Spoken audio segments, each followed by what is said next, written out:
শিশু রামিসার ঘটনায় পুরো শহর কলঙ্কিত হয়েছে বলে মন্তব্য করেছেন জামায়াতের নির্বাহী পরিষদ সদস্য ও ঢাকা মহানগর উত্তরের আমির মোহাম্মদ সেলিম উদ্দিন। বলেন, গুম, খুন ও ধর্ষণের মতো অপরাধ বন্ধ করতে মানুষের তাকওয়া বা আত্মশুদ্ধি ঠিক করতে হবে।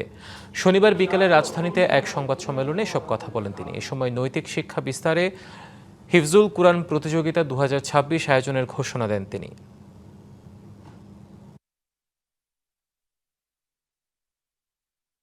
400 বছরের পুরাতন এই শহর অত্যন্ত কলঙ্কযুক্ত হয়েছে, যাকে জান্নাতের ফুল বলা যায়। তাকে তার স্কুলে যাওয়া বন্ধ করে কি লোমহর্ষকভাবে নির্মমভাবে হত্যা করা হয়।